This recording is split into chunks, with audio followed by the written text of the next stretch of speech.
Today we're working on this Aston Martin Vantage, and we've already done a lot of stuff on here. One of the things that we're going to be doing today is lowering it. So I've already done the lowering springs on the left side. We're going to install the right side now. It's surprisingly easy compared to all the other stuff that we did on here. So let's just do this side together. So in the middle, we've got the lowering springs made by Velocity AP.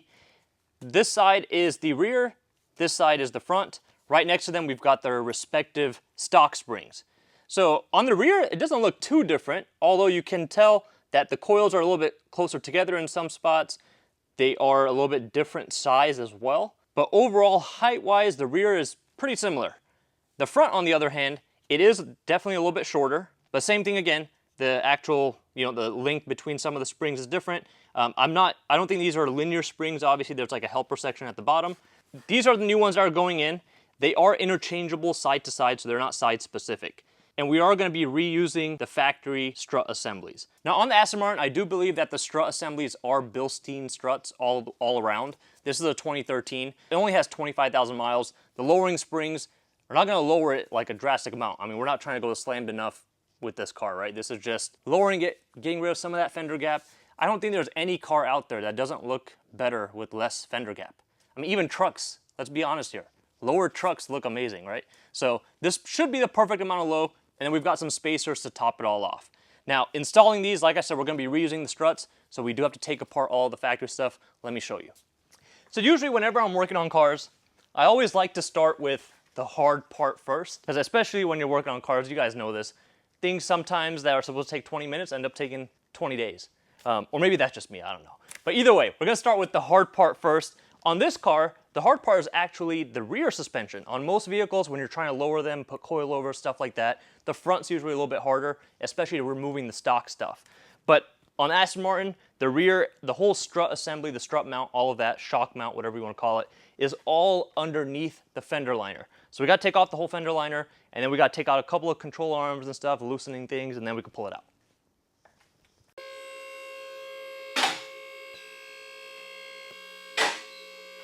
So this fender liner is all one piece. It's got mix and matched fasteners. Some are Phillips, some are Torx. So we're just gonna take all of those out.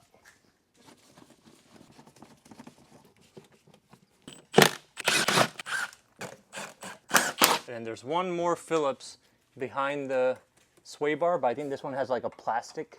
So it's like a push pin almost. Yeah, this one's like a plastic push pin. Now we gotta take this out.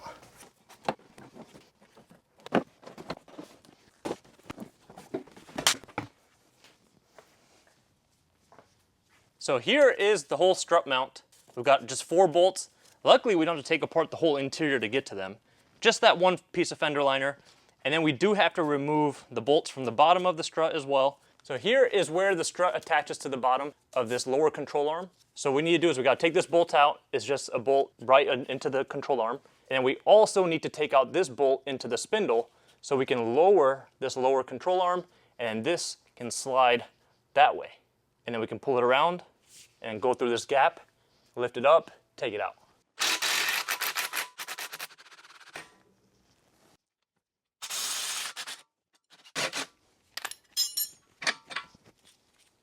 Now the cool thing about all of these bushings right here, they're not solid bushings or like rubber bushings that are not able to maneuver. They're more like a ball joint. So you don't necessarily have to torque them at ride height. We're still going to do it, but you don't have to because the whole joint is able to spin and maneuver in there. Now, we can actually pull this whole section down. And you can see the strut is free.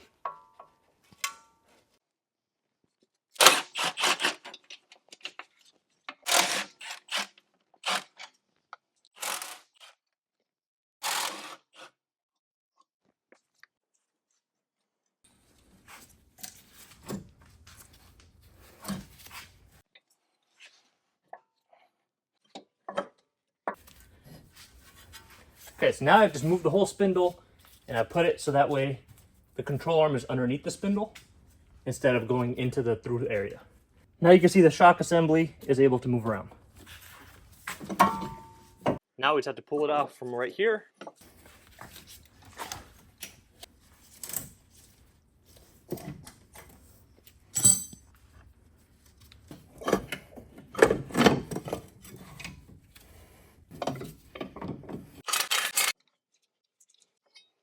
then the shock mount.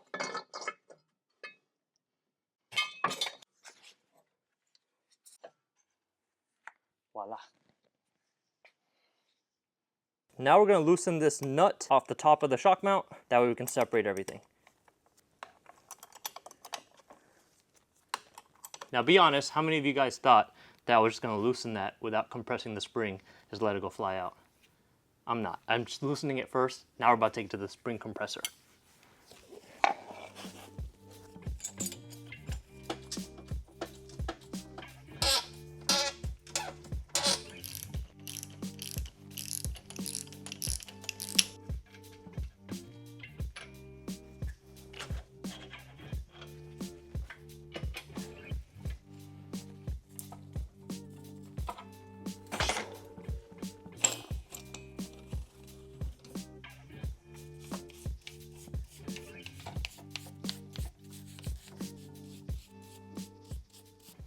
Alright, so now we've got the new lowering spring.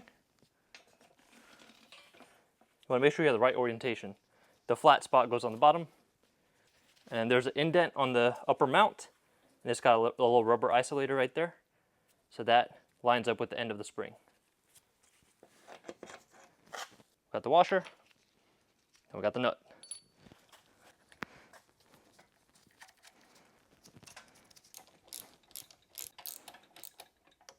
All right, now we can reinstall.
All right, so we've got the shock assembly installed. I'm not gonna put the fender liner or any of that stuff on yet. We do want to torque everything down as far as the control arm bolts and all of that at ride height. Like I said, this one's not as important in the back, but I still want to do it just how I like to do it. So we're gonna go ahead and do the front, and then we'll get everything put back together. Now, a quick overview for the front. Same concept, we're gonna remove the whole shock strut assembly, then we're going to take off the spring and all of that. So in order for it to remove it, just like the back, it's intermingled everywhere. So we are gonna disconnect the upper control arm from the chassis itself. So there's just 2 bolts and there's no alignment adjustment. That's why we're doing it from there.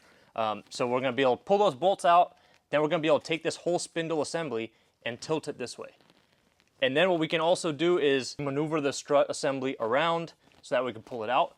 We're also gonna disconnect that from underneath, and that's attaching to that lower control arm, so just bolt it in with 1 bolt. It's a through bolt, so we're gonna take that out.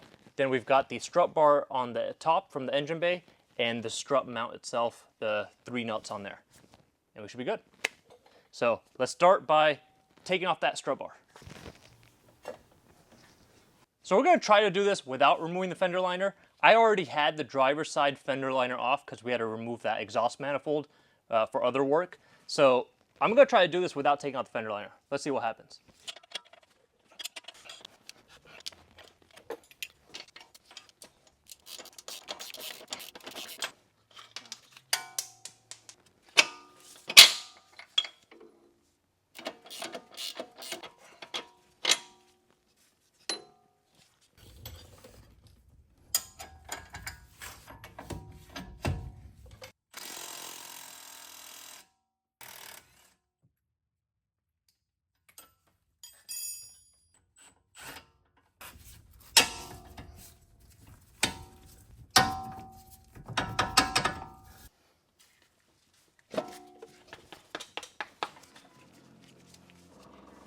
Turn. Keep going. Keep going. All right, stop.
just like that, we've got the lowering springs installed.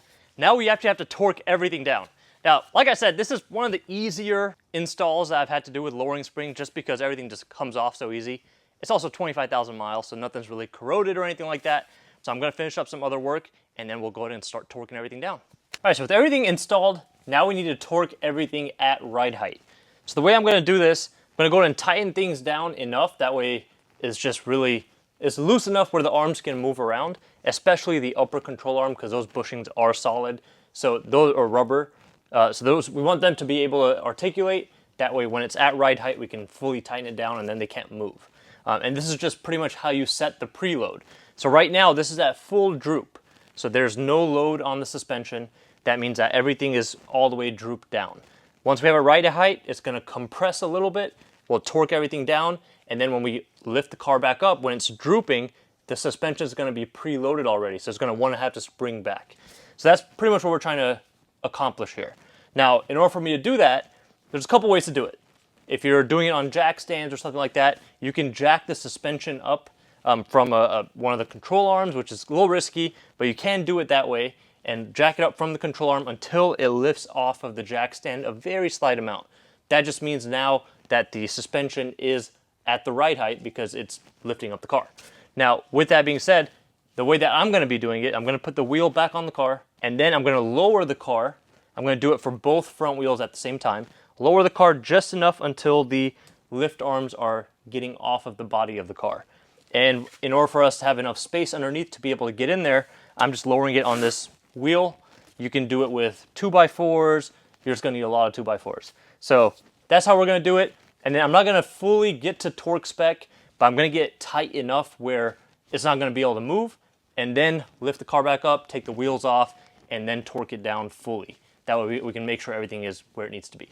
Now, this is more important for the front than it is the back, because the back on here, a lot of those bushings that we did loosen up or whatnot, the control arms, they all have ball joint style bushings, so they're able to articulate in whatever way they want, even when they're fully tightened down.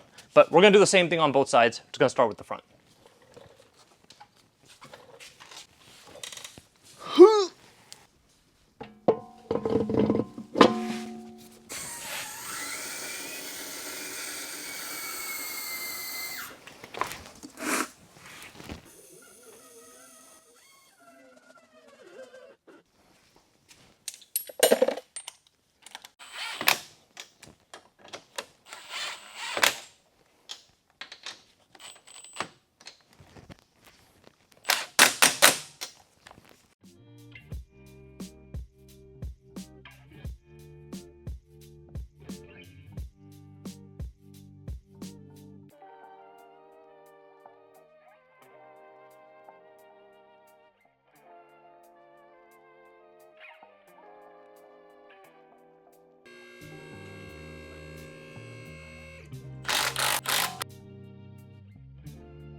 All right, so I just finished torquing everything down. Now that we got the car up, the wheels back off, got all the stuff to the torque specs. Now all that's really left is to put the wheels on. I'm not putting the fender liners or any of that stuff on because we still need to test drive it after the whole clutch thing, do the misfire corrections. We also have the spacers that will be going on here as well, and that should be able to make the stance a little bit better. I'm excited. I can't wait to bring it down and see what it looks like.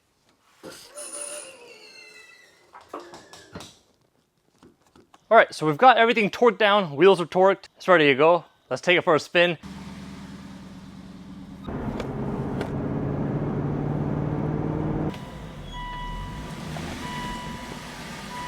So we got the car lowered, we took it for a test drive, and it's already starting to settle a little bit more, but we don't have the spacers on here just yet.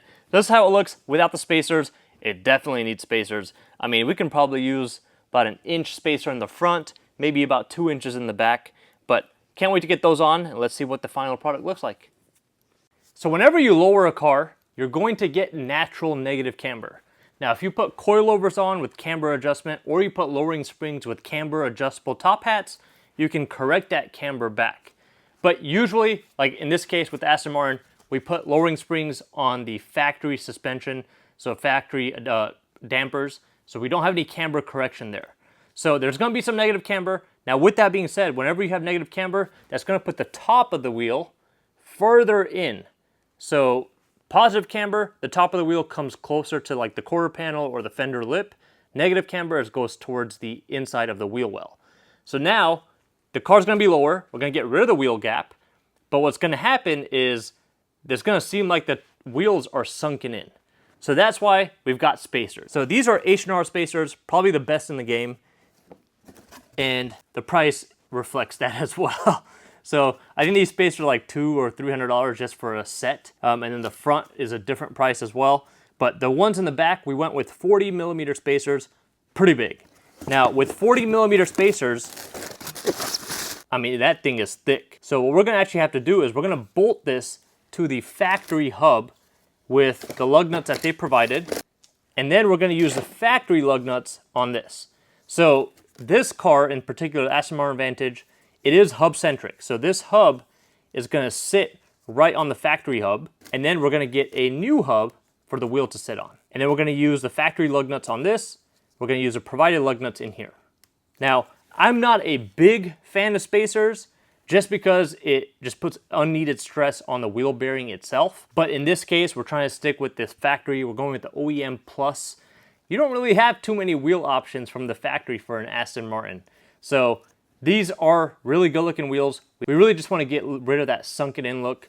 This is not a slammed enough car. This is something that's going to be an OEM Plus. He's going to be driving it on the street mainly. So we wanted to make sure it looks as flush as we can get it. So 40 millimeters in the back. We're doing 22 or 20 millimeters in the front. All right, now before you install any spacers, you want to clean the wheel hub as best as you can get it. And then I would even go as far as putting a very tiny amount of anti-seize. So anti-seize is one of those things where a little really does go a long way. Now on the back, we already have some anti-seize compound all over the rotor and the hub surface, so we're not going to reapply it. I did try to actually wipe some of it off because it was actually a little bit too much. If you put a little tiny dot of anti-seize, you're going to find that thing in all kind of cracks and crevices all over your body for days. I mean, it just spreads out. It just takes a little tiny little bit. So you'll see that in the front. In the back, like I said, we already have some, and I try to remove as much of it as I could. So we're just going to go straight to putting the spacer on.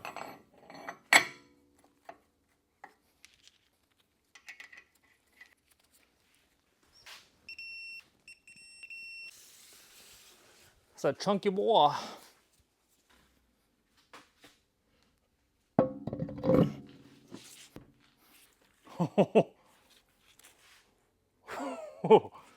That's tight.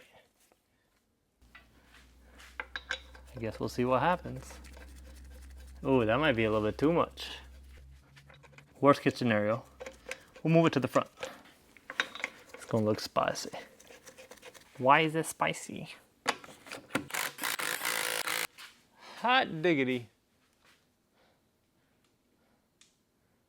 Oof. Man. That looks like it's gonna rub.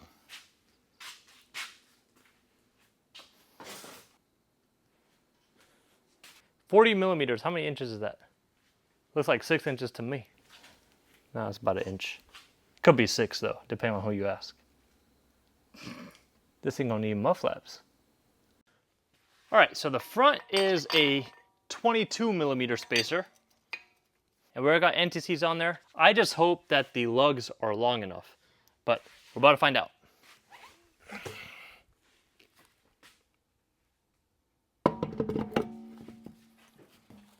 Ooh, I'm not too sure about that. Although these are new lug nuts that came with the spacers, the threads start a little bit further out. Actually, should work. Oh yeah, that's a decent amount.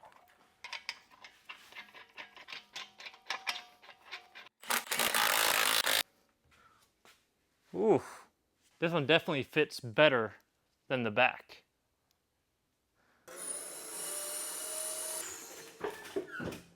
Oh, dang. That's gonna be like perfect. Wow. The front could actually use a lot more. The front could probably use like a 25, maybe even a 30 millimeter spacer. But the back, ooh. Now this is still on the lift. So once we get the lift arms all the way out, it's gonna be amazing.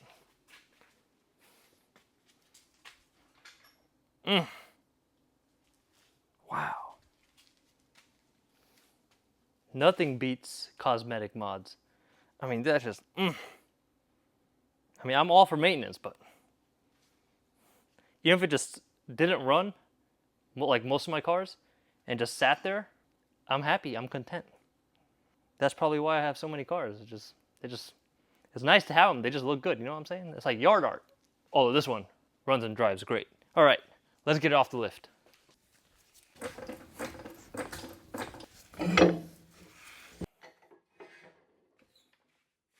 We still got a few more things left to do on here, but the lowering springs and just the spacers installed now, the car just looks amazing. It also drives amazing with that new clutch kit that we installed. Now we've got a few other things that we're going to button up on here, but that's it for this video. I really enjoyed working on this car. We don't get to film everything that we work on, but I'm so glad we filmed this whole project. If you have any questions or comments, leave them down below. Shout out to the owner for bringing us this beautiful Aston Martin Vantage. Can't wait to see what else he plans to do in the future. Thanks for watching. I'll see you guys in the next video.